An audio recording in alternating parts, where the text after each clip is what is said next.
Hello and welcome to Table for Five with No Reservations.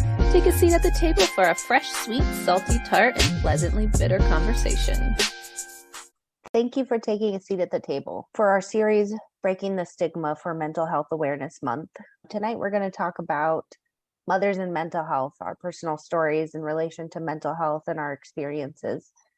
We wanted to share a little bit of our stories and let you know that you're not alone if you're feeling this way. So tonight I have Rachel Flanagan from St. Paul, Minnesota. Hey, everybody. Kim McIsaac from Boston, Massachusetts. Hello. Jamie Ramos from Denver, Colorado. Hello. Jen Dunn from Vancouver, British Columbia. Hello. And myself, Tabitha Cabrera from Phoenix, Arizona. So we're going to start tonight with Rachel Flanagan, who has a very personal story in her recent experiences with mental health, and she's going to tell us a little bit about that. Rachel? I just wanted to share because I feel like, as I have with dear friends and close people, since my mental health hit an all-time low, I feel like there's more people that relate than I certainly knew while I was there in it struggling. Just about 2 years ago, I walked out of my daughter Celie's room after putting her to bed finally, and I closed this wooden door to a wooden door jamb with a big gap on the floor. Well, a window was open in the room I was walking into, so it slammed. And my husband was sitting on the couch in that room that I was walking into and said, as it slammed, he's like, "You would scream at me if I slammed the door like that. Celie's sleeping." And I don't even know if I paused for a moment. I just screamed, "I don't really care about the door. I want to die." And I had been struggling for a long time prior to that. Mostly I was busy during the day. And from the time my daughter's feet hit the floor, you are just in it until the time they stop getting off the bed at night. And I really struggled at night because there was this time, and still is this time in my life, where she may fall asleep, but will certainly wake up again. And I try and stay up for that period so that I have all my kind of devices about me as I help her through whatever she needs. And it's pretty much in that time when my house was quiet and my life was quiet and I didn't have people that were, also nocturnal at the time. And so I was just alone, and I was struggling so bad. I spent most of my time not doing hobbies that formerly filled my heart, but rather writing notes to the people that I wanted to connect with in my passing. I had notes throughout our house too. I, at the time, was doing a lot of like the home and care for everything. And my husband was working like an hour away, long hours, and then an hour home, didn't do much besides sleep and eat. And so behind the spaghetti noodles was a note that said, "You have to boil the water before you make the meat sauce. She likes this kind of garlic bread," because I knew that he didn't know how to do any of it. So there was notes in my daughter's dresser, said he would know how to handle it. There was notes about our medication inside the lids of things. Like, I was really feeling worthless in my effort, no matter how much I put into being a wife or being her mom or being an employee or being someone's daughter, or any of it just was too much. And I felt like the little bit that I was bringing forth made more problems for other people to pick up the slack from. And that if I was gone, someone capable could be caring for my daughter. Like, I told Billy he had to get wifed again, so that was going to be handled somehow. But, I at least he could make spaghetti. Anyway, after I had slammed the door and he called me out on it and I burst, I ended up crawling my way through. And now I'm 2 years out. I'm really grateful to have meaningful relationships in my life again. I don't have a lot of fear about my feelings. I just try and own it and include people in it. As part of my immediate therapies, I called all of those people, and I have then begun to share more of our story at home on Flanaville. And that's been super therapeutic as well, because as you all know, I met these 4 incredible women. Now, not only do I have systems for crawling out of my deep storm when it comes back, but I have people in my life that understand what my heart is like And they're like, get up, girl. Or, oh my gosh. Or this is how you help that. Like there's a brainstorm and a safety in my table for five. So I feel that there's a safety in numbers, in having people that understand your life, because naturally my mental health is fragile. I can say that because I have to. And among the table for five, it's okay. And I'm hopefully able to spread a message of hope and help. I feel like it's not as easy as just saying get help. From my perspective, it's in every way that you would call for help. It's taken a lot of effort on my own to cultivate solutions. It's not just the phone call. So though I encourage you to use the suicide hotline, I just really want to say that it takes a great deal of work. You have to decide every day, like recovery of something. At least I have had to. And I'm grateful to be able to share a survivor story from the time of 19 that my birth mom committed suicide 3 years prior. And so I don't know if it's nature or nurture that I came to this place, but I have a chemical imbalance and I need help to survive that. Love you. Love you. Yeah. You, Rachel. Cool. Yeah, so much. Well, Rachel, I really wish we knew you then and could have helped you through that. We love you. Thank you. Love you. And I want to just say thank you for sharing that with us and everybody. I know that wasn't easy to do. And I just think it's really important because there's another mom out there who probably feels as alone as you did. It's true. I mean, that's real. I too struggle with depression and anxiety. My anxiety started when I was 16. It started when I was pregnant with my son. I had very, very bad anxiety, but like I didn't know what it was because it wasn't talked about at all. I literally did not know what it was. I just thought I was quirky and a little crazy. I used to have panic attacks constantly, but like didn't really know or understand what they were. My husband knew about them, my mom a little bit, but I don't think they even really knew the degree that they were. I would get heart palpitations. I would go into panic. I would do it in situations where it would be normal to be nervous, like if I was in a parking lot at night and I was going to my car or I was going to the ATM. It came to the point that like I couldn't even really do that stuff. And if I did, I was in sheer panic. Like literally my body wouldn't respond any different if you put a gun to my head. That's how I would react. But I didn't know that that was anxiety. I didn't know what anxiety was. It never dawned on me to like tell the doctor to seek help for it. I mean, who's not nervous in a parking lot at night? I didn't grow up in the greatest area. We moved to the suburbs, but like it didn't really get too much better because it's very dark and treey around here. That scared me more. You know, I would sometimes, it's going to make me sound like a horrible, horrible mother, but there was a point where I would have my 5-year-old son go into the house and turn the lights on because I could not walk into a dark house. I couldn't do it. I'd be getting my daughter out of the car and he would go in. And I know that just sounds terrible, but like I knew that my fear wasn't rational, but it was still there. I mean, I would just do these things. Like I would go and meet my husband. I'd drive 30 minutes into Dorchester where he still worked and wait for him to get home from work and drive behind him so I didn't have to come into the house alone at night, which was pretty challenging to do with a special needs 2-year-old and a 5-year-old. But I didn't know what it was. I just kind of dealt with it on my own because I never knew what anxiety was. I never knew. I don't know why like my husband and mother didn't like really know that there was something not normal going on. There was a time when my husband was working nights and he didn't come home when he was supposed to, and I couldn't get a hold of him. And I immediately thought he was dead. I was hysterical. You couldn't have done anything to convince me otherwise.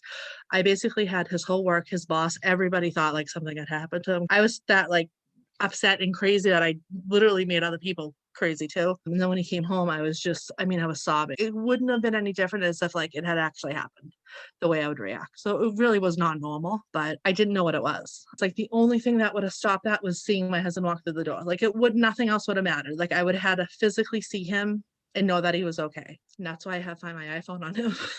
And he allows it because like he knows it stops me from like going into a panic. I mean, I have so many examples that are just, even to me, they sound crazy now, but we were driving home from a birthday party in New Hampshire, which is like one state up from me. I was with my mother, my daughter, my son wanted to go with my brother and my father in a different car. So we were driving and they like kind of flew past us. We came up to an accident up ahead. I could see ambulance and fire engines and, you know, the road blocked, and I immediately thought in my head, it was my brother with my son in the car and my father. I started shaking, crying, bawling. And my mother's just like, do you want to pull over? Do you want me to drive? And I'm like, no, nope. And like, we're getting closer and closer. And the tears wouldn't stop. I was just convinced that it was them, and it wasn't them. And it wasn't even that bad of an accident. So then I'm like, okay, and it was just like these things like this that were happening that just, obviously now I know that that was not normal. I definitely should have had help. I definitely should have had medication, but I didn't know what that was. And like my mom would be like, well, I'm nervous if I'm in a dark parking lot, but like I would be in the sheer panic. I didn't really know the difference at the time. So I just dealt with it for a long time. And I actually was taking a course on abnormal psychology in college. And I was like, oh, I was like, I think this is what I have. And I did learn to cope with it as time went on. I just didn't know to seek the help. It was just a different time then. It wasn't really talked about. It wasn't all over the place. So we didn't really have too much social media at the time, but I did deal with it. I still deal with it, not to that extreme anymore. I think I'm too old and tired to get into a panic now. As much. It does happen sometimes. It did start with my daughter when she got her license. A lot of that anxiety came back, that type of anxiety. I have like other types of anxiety, but the response that my body and brain has is very specific. And it's really hard to live like that, but I just didn't really know any different. Can I ask you a question? Sure. When you speak about it now, Mhm. like from the past up till present, did it build? Like, were you a little bit worried, then more worried, then anxious, then super anxious? Like, did it build like that? Not really, because I think what would happen was, so I kind of have narrowed it down to like, I think what would happen was anytime I was in a vulnerable situation, Mhm. that's what would trigger the panic. So if I was like getting the baby, you're getting the baby out of the car seat, your back's turned, it's dark. I was a very young mom. I think all these things contributed. I think hormones, because it definitely started when I was pregnant. I still worry excessively. Like I drive my husband berserk because of just the way I am. I can kind of catch myself now and kind of like, there's certain things like once I hear myself say what if, even in my brain, I'm like, goodbye. Like you can't say what if. That only produces anxiety. And it took me a long time to realize that. Not to say that I'm perfect, but like sometimes I can just kind of put the stuff out of my head when it starts. Sometimes the worrying build, I'll have like a nagging worry and then it will like get a little worse. The panic type stuff kind of even now, if I get to a certain point, there's literally like no coming back. Even medication won't bring me back once I get that far into it. Yeah. So, I do have like generalized anxiety, and where I've had situations that I've dealt with in my life that have definitely contributed to anxiety. The anxiety's already there. It just pulls it out more. I had like normal depression that you might get like a little depressed about stuff or get down, in the dumps. I never experienced actual depression until maybe 30. I guess I was 30. It was when my daughter Lexi was about 2. I was getting severe migraines, and I was literally like not able to get off the couch for like 3 days at a time. My husband forced me to go to the doctors because the migraines were so bad, but the migraines were really just a symptom of the depression. And I was in such a depression that like I didn't even know that I was in one. It sounds crazy, but like literally like I would just get up and take care of the kids. I had 4 kids. They had to be taken care of. So I would get up and do what I need to do. But it was like, there was almost like no emotions attached to it. And I would just go through the motions. And it's not like this whole thing where like you're crying and you're upset and you're emotional. For me, that's not what my depression is like. I was just completely numb, and I didn't really know. I never had it before. So I didn't really know what was happening until I finally went to the doctors, because the migraines were lasting 3 to 4 days at a time. It's physically almost impossible to get yourself in the shower, to get yourself off the couch, to make yourself something to eat. Like obviously with the kids, like I did the stuff I needed to do for them because I'm their mom and that's just what I do. But that was like my first experience with it, and I really didn't know what it was until they put me on medication for the headaches, but it was also a medication that could treat depression. The fog started to lift. I was like, oh, until I felt normal again. Like I didn't know how bad of a depression I was in. Those parts are so gradual. You're worse tomorrow. You don't wake up with depression. But, not that it's funny, but like my running joke here is like the only thing that could like has like helped my anxiety was my depression, because it makes you not care about anything. So, but yeah, so that was just kind of like some of my experiences that I had. I've talked to more and more people over the years that are like, yes, exactly. My husband for a long time could not understand. He doesn't understand anxiety because he doesn't experience it. So he's always just like, oh, just don't worry about it. And I'm always like, well, if it was that simple, Oh, even the that's all depression. you do. Yes. And then even if I'm depressed, he'll be like, just cheer up. And I'm like, I try to explain it to him. It's really hard to understand it if you haven't gone through it. There's a lot of people that have anxiety. It's a normal emotion. You might have anxiety over a big test or, something going on in your life. It's not the same thing as having an anxiety disorder. It's very, very different. It goes past the normal, like getting a little worried or getting a little amped up. There's so many different symptoms that you can have from anxiety that I've learned over the years, like things I had no idea that tied into it. There's, every aspect of your life is affected by it. Jen, what about you and your experience? Kimmy, not to make light of what you were talking about, but to pivot off the not being able to shower, I am the opposite. I actually struggle immensely with severe OCD, which definitely affects my mental health. I get anxious at the thought of anyone being in my home, anyone walking on my floors. I shower compulsively. Yeah, and when my daughter was a baby, so I was diagnosed before I had my daughter. They said typically it eases up when you have children because you're just busy. But it actually got worse for me. I had just purchased my first home and I had hardwood floors laid. And I actually hand washed them so many times a day that I eventually stripped my floors. The floor guys were like, we've not seen this from being hand washed so much, because I would have the water so hot. I just stripped the floors. And then when my daughter was a baby, I didn't want to leave her home. I didn't want anybody to touch her. I struggled in the beginning with touching her. I didn't want to give her any germ. It's very hard to explain. I know people they can't understand it. They think that it's crazy or whatever it might be, but I didn't want to give her germs. And so I didn't want other people to touch her. So we didn't leave her home, which, when my daughter was diagnosed, I thought that's why she had autism, because I didn't leave the house with her. So that spiraled into a whole bunch of emotions. And I was put on a medication for it. The medication didn't do well with my system. So yeah, I still struggle with it to this day a lot, immensely. And before I go to bed, I run through my head what I'm going to do the second I wake up, which, by the way, is the same thing every single day. The very first thing I do is make my bed. My pillows have to be in a certain space. I have to have every single blanket folded a certain way. That's how I wake up and that's how I go to bed. Everything has a place. And if it's not in that place, I literally cannot relax. And I get agitated and antsy, and yeah, it's hard. It's interesting. It's cleaning. It's just compulsive cleaning. I just clean all the time. Did you say you always had OCD, or did it come on at a I've always had time? OCD, but not to this degree, where my feet are cut open because I'm always submerged in water. My feet are always wet. My hands are always wet. So they crack. It's crack right open. So. And did it come? Do you remember it coming on at a certain age, or was it? No, I always remember not wanting other people to, I don't double dip food. I think it's the most disgusting thing. When people would talk about like potlucks at work, I'm like, oh no, I'll just bring a separate. I've always been like that, even as a kid. People touching things. If people touch a spoon before me, I wouldn't use the spoon in the food because it's been touched. So I've always had issues with it. It got progressively worse as I got. Yeah. Which is extreme anxiety. I mean, one of the very few things I do for myself is I have a cleaning lady, and I get very anxious on the day she comes, knowing that I'm coming home after and something could be moved. It's very hard to explain, but it actually stresses me out a lot on those days. Actually, the point my cleaning lady said, I don't really need to come as often as you have me because I really don't have a lot to do when I'm here. Send her over to my house.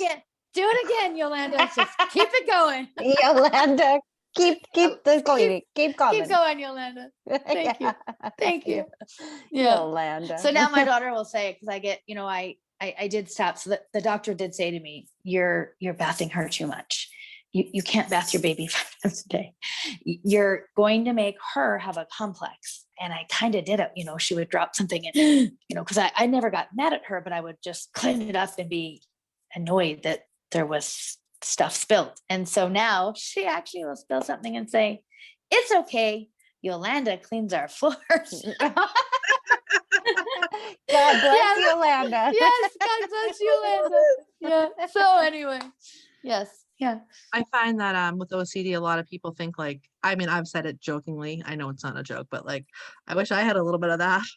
Yeah. Get Oh, me and I going. don't take any offense to it. I don't take But any I, offense I to it. think that people don't realize that you literally can't relax. You know, it's actually horrible. So I wouldn't let people walk barefoot on my floors. And if they came over, I'd provide them with socks that would be disposed of after they leave, or take the socks with you, because I would not wear them. And so my friend's a manufacturer, and they joked they were going to make socks, like special sock booties for me to hand out at the door when people arrived, like a party gift. Something that costs like Welcome. $1. Here Put you your go. socks on and don't touch anything. Take them with you when you Yeah. leave. Yeah. So I never had anyone in my home because I couldn't handle having people over. The thought of it made me physically ill. I couldn't sit down when they were there. So I'm sure nobody really enjoyed being there anyway, because I could not sit down and relax. I was constantly cleaning up around people. And that's not, enjoyable, but yeah, So fascinating. that's my first quirk you're going to learn about. I Buckle up, find it. people. Just getting started. What about you, Jamie? Like Kim, I have anxiety. Mine's more a social anxiety. I do have that though. My brain jumps to the worst case scenario a lot of the time. So like Kim, I imagine if someone's home late, I imagine their whole death funeral. I'm freaking out. That has gotten better, but still every once in a while that creeps in. Where it used to be, if I didn't hear from my husband, like he was like an hour late, if it's like, a couple hours later, he used to travel for work. And if I didn't hear from him for like half the day, I'd be like, the plane crashed, or, but my biggest issue with anxiety is definitely a social thing. I was always a very shy child. And I think growing up and just hearing that all the time, like, oh, she's shy, she's shy, she's shy. I just always thought, well, I'm shy. I didn't really know how to interact with people a lot like my son. So I've always thought maybe, going through my son's diagnosis, I'm like, well, maybe I'm on the spectrum. And I think a lot of people in my life would probably agree with that. But socializing with people has always been incredibly hard for me. I overthink conversations a lot. Pretty much every conversation I have when I get into bed at night, I think about what I said, how I said it. Did I make a fool of myself? What's that person think of me?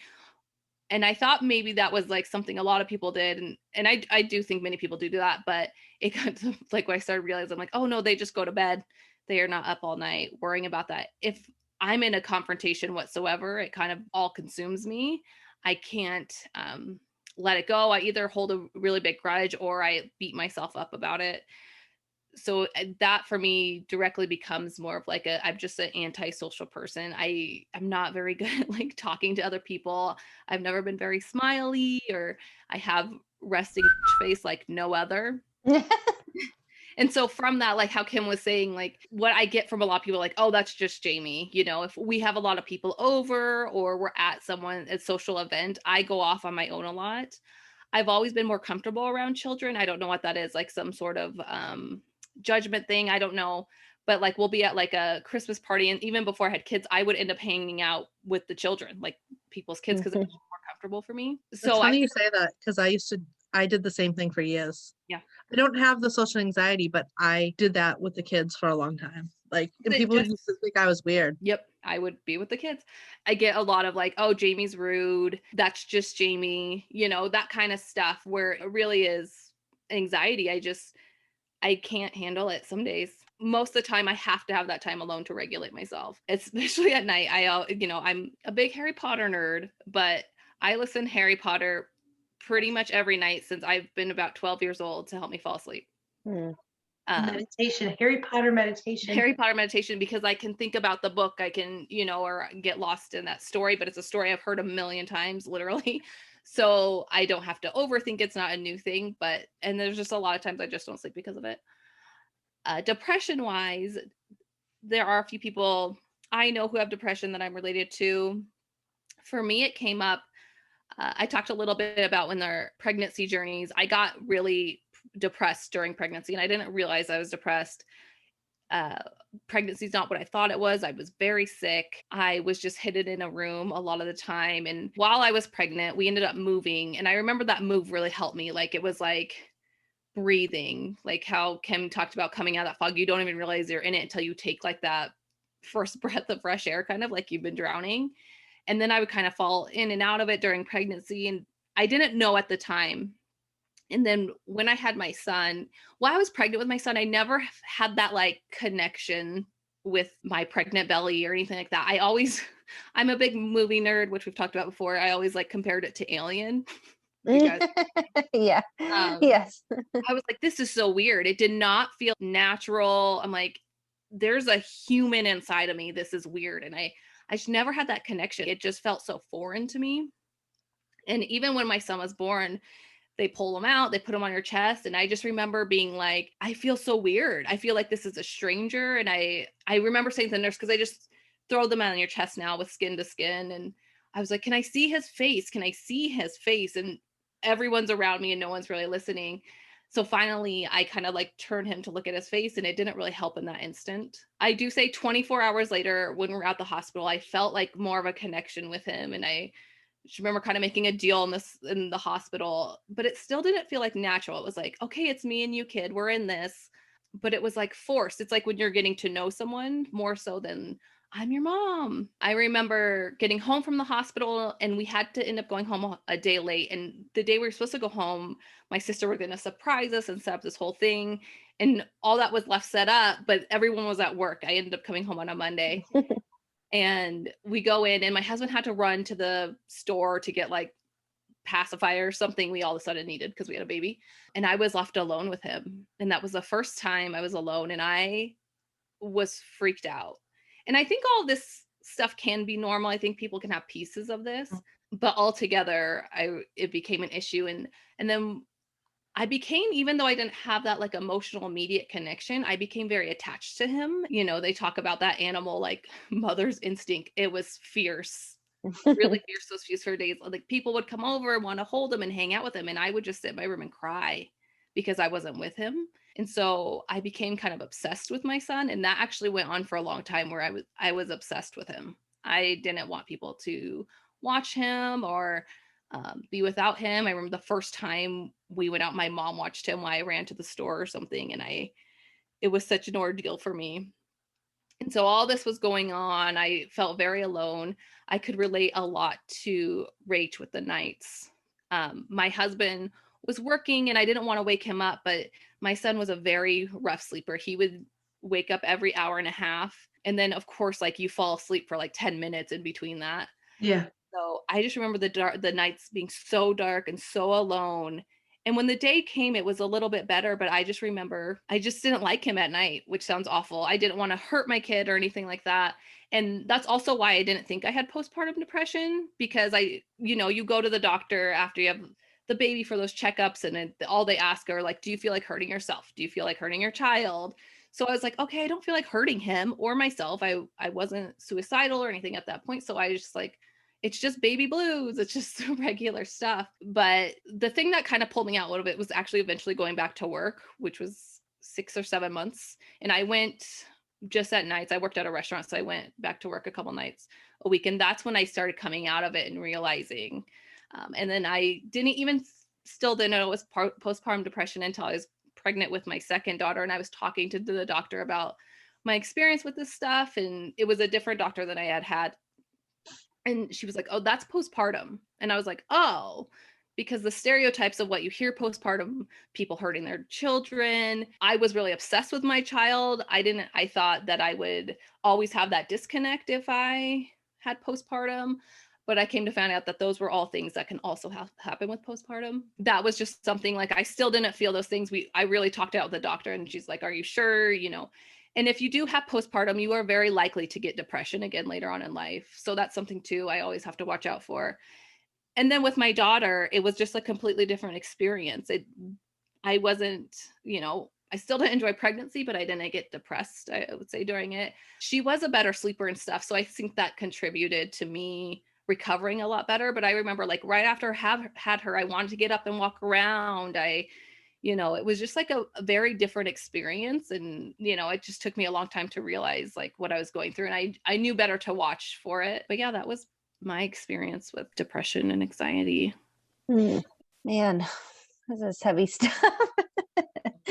I can relate to so much of this for sure. Maybe not the excessive cleaning, but the rest of it for sure. That's not in my jam. I have struggled with anxiety my entire life, for sure. There's no question about it. As a kid, I had night terrors, I had panic attack, kind of one of those things where it's just a part of your experience. And so it never really was like it was something I managed. Like I need to do all of these things to manage my anxiety. In my teens, it got worse. I definitely had more panic attacks in my teens and 20s. And it's similar to Kim's experience where it would be racing heart. I'd be sweating. I always have this thing where I feel like I'm going to pass out. And I thought it was like associated to my health or blood sugar or something like that at the beginning, you know, when I was young and I didn't really understand what was happening. And so I always managed that without understanding what was going on with me. So anxiety is just in my core DNA. It's there. It'll always be there. It's something that I have to manage regularly. I have the same thing as Jamie, where at night, if I'm really anxious, I have trouble sleeping. I've had bouts of insomnia for sure. I use podcasts to fall asleep. I pretty much have to have one on when I go to bed at night, or else I can't sleep. Too much overthinking about conversations, relationships. Do you listen to Table for Five when you're falling asleep? I'm gonna say I listen to that in the car. My again, with my auditory issues, I have to have it has to be a certain cadence of speech. It has to be people can't have accents, not that anyone here would bother me, but like if you have like a British accent or Australian accent, no thank you, I cannot fall asleep to that. It has to be like soothing, calm. Saying, our voice is not soothing? No. Tabitha? What are you trying to say here in your What moments? are you trying to accent? I don't know. My husband always makes jokes about how it has to, like, I'm like the princess and the pea when it comes to podcasts, because if someone's like making a breathing sound, or if there's like a clicking in the background or anything, I'm like, change it. I can't fall asleep to that. What is going on in the background of that? So I've managed my anxiety for sure. In my mid 20s, I had a bout of, and I don't know if it was wandering through the world, not really knowing what I was supposed to be doing, trying to adult. I went to college and then I dropped out. I didn't really have family support. I did a fair amount of going to bars, which is a culture of Montana. I will say, you know, it's just part of their culture. They have fancy wheat beers. It's just part of what happens over there. And so in my mid 20s, I was feeling really lost and depressed. It was a depression for sure.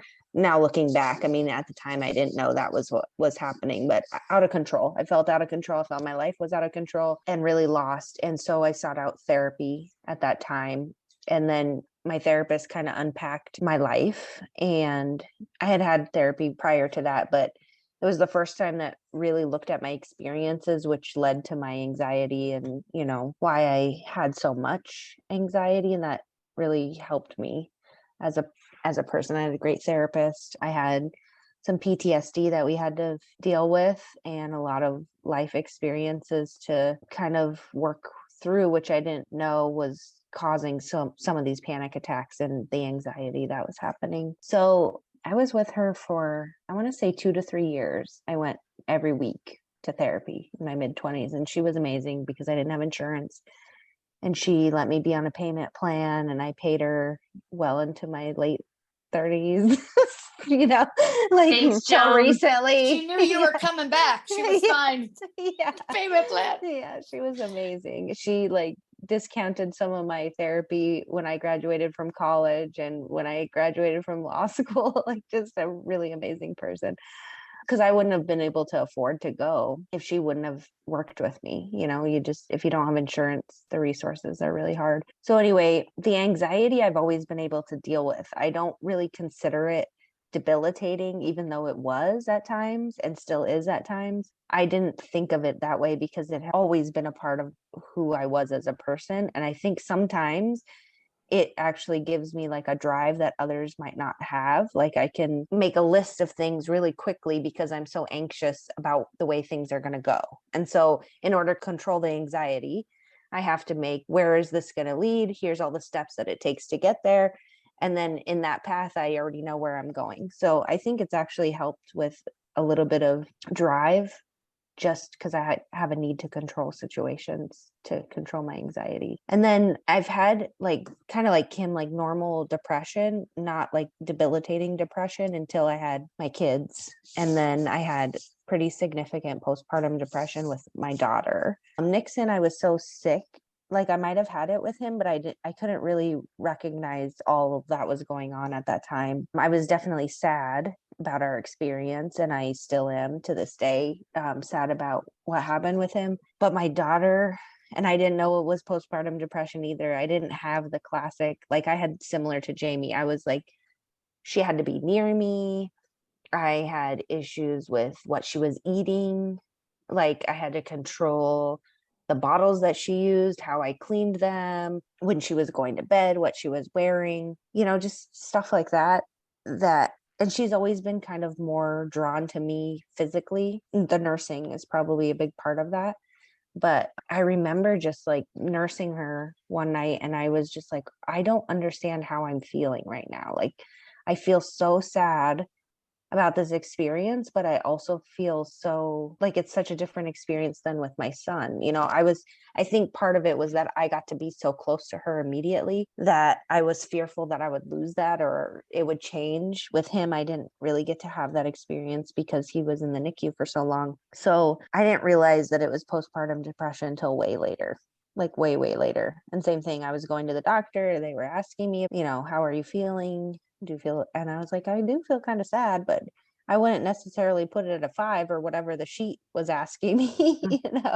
I didn't know how to describe what was happening. So there have definitely been lifelong struggles for me with mental health. And I think that anxiety paired with the depression, especially over the past 4 or 5 years, has had at times been just outrageous, and you just manage through it. And it's interesting how, like, I think when you have children, you feel like you shouldn't be feeling that way. You feel like you shouldn't be sad. You shouldn't be anxious about them. It doesn't feel like it should be a normal part of how you're feeling when you parent, and which adds to the depression, I think. Yes, like pause programming. We are here to debunk that. Yeah. Yes. Yes, like, we are.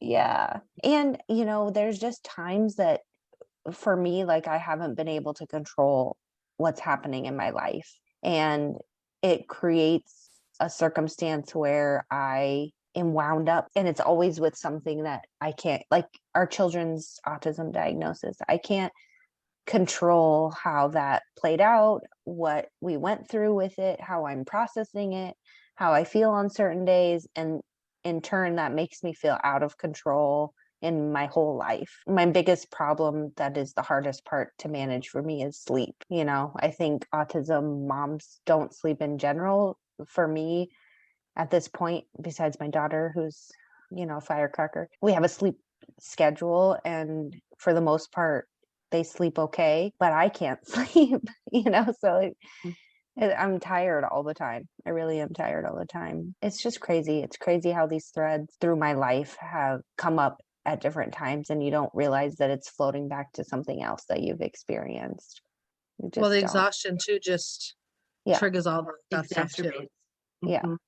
Yeah.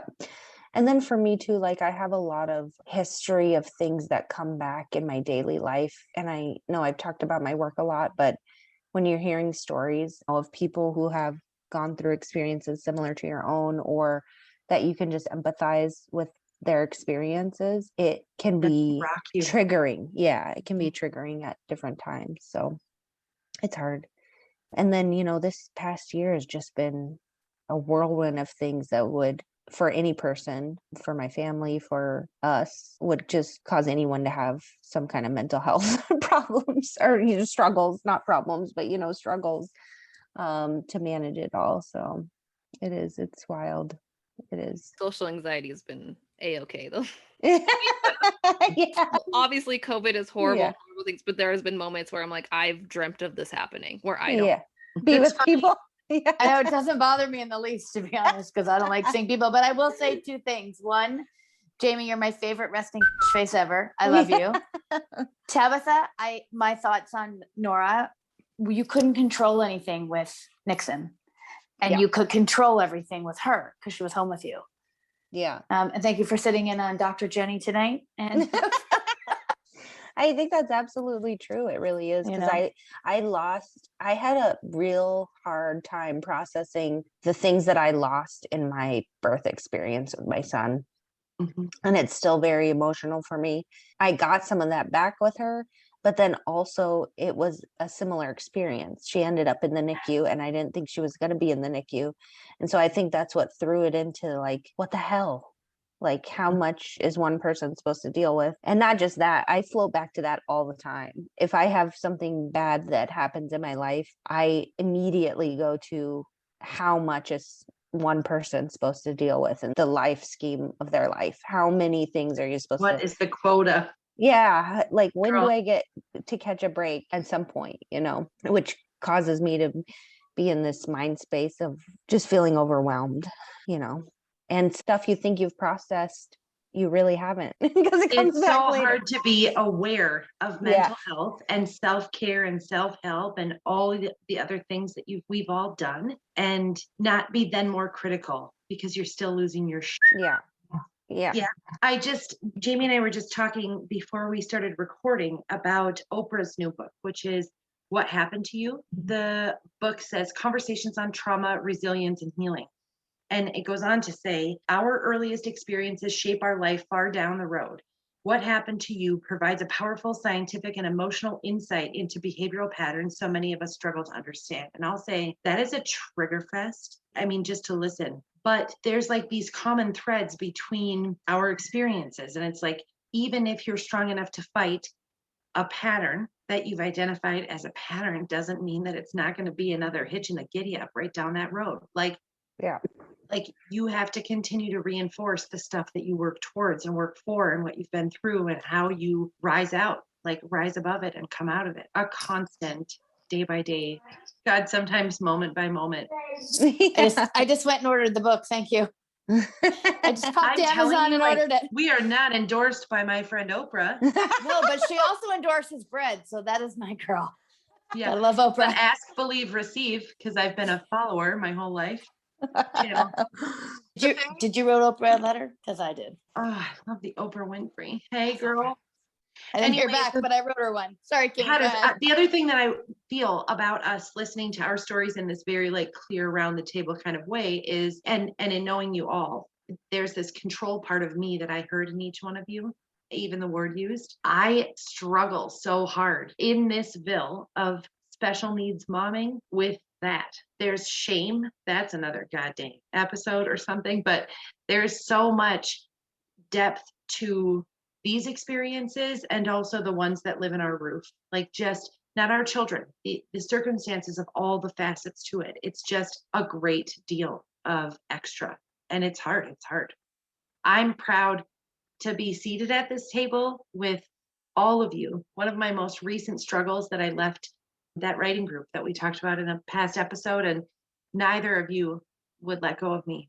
And I just applaud our bravery and strength and friendship. I'm verklempt about it. Oh, I love you all. You guys, you ladies are amazing. I think we've all, through this journey of becoming friends, I think we've all kind of fallen down a little bit. But the best part is that there's 4 other people not only cheering you on, but waiting to pick you up. And I know you've all done that for me. So thank you very much.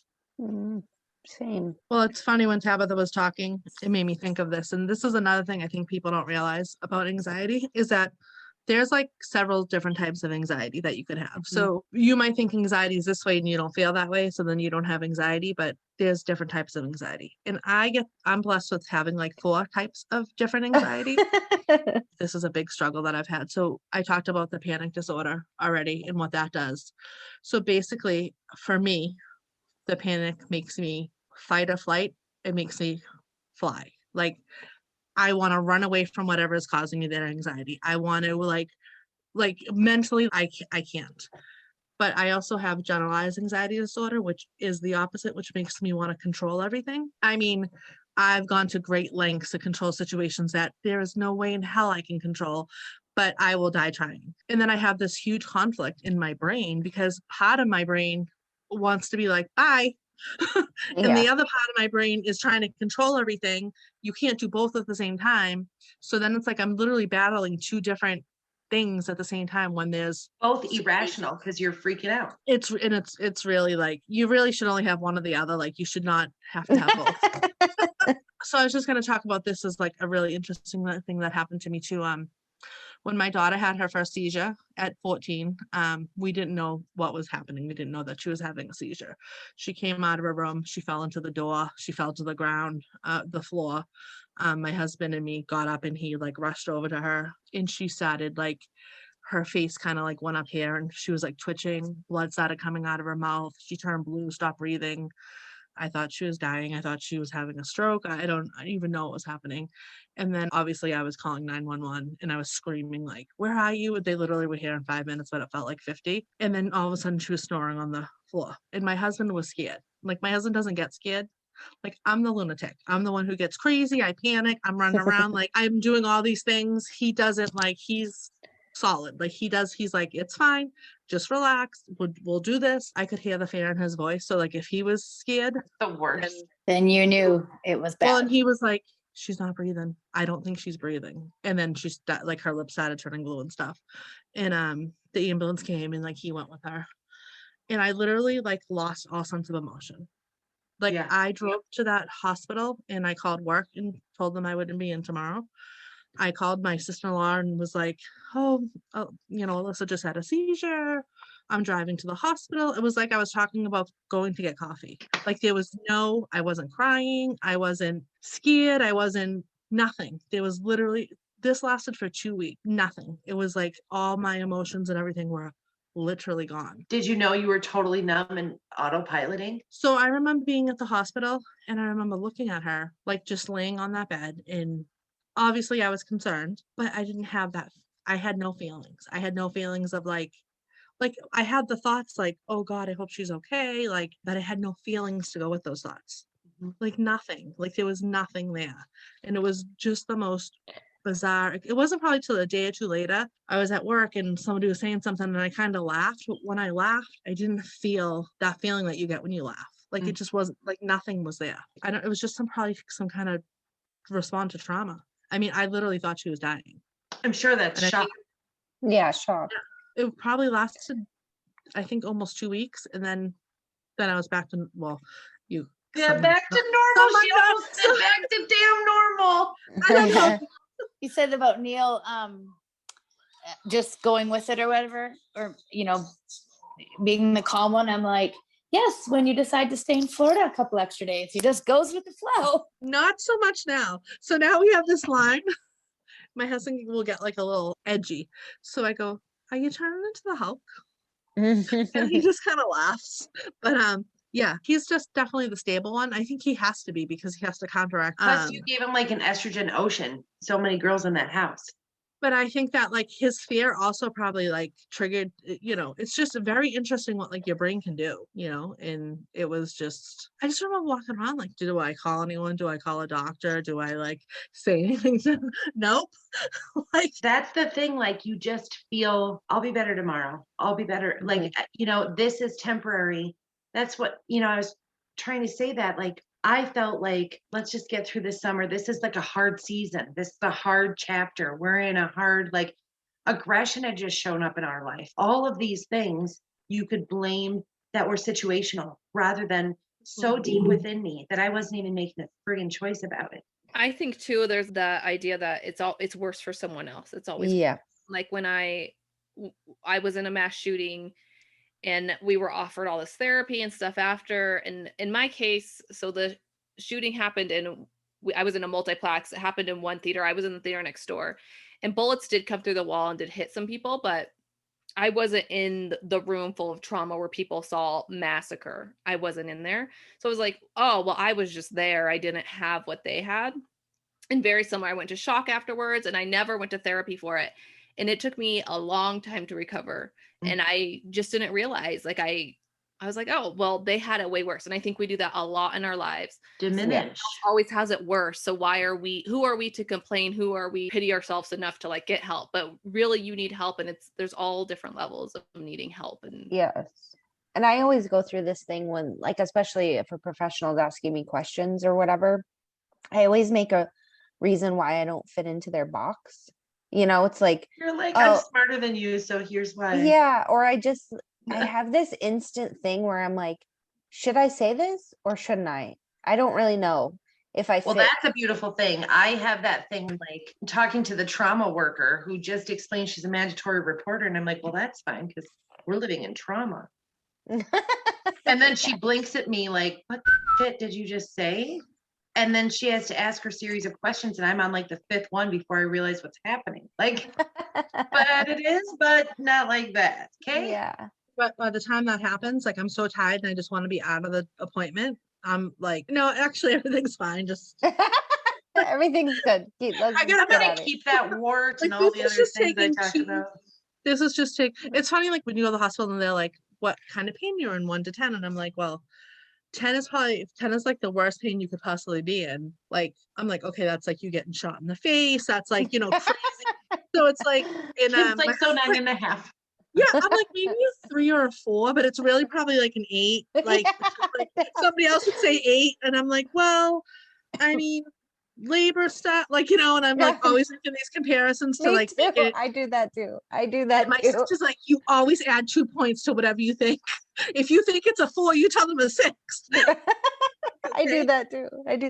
Well, I have the same thing too, where I'm just like, I don't know what category this fits into. Maybe it's just like overthinking. Maybe it's anxiety. I love that you go to your appointment anxiety with like a legal pad and you're like, so I've done my research and I'm a category 3 anxious and I don't know what your chart means.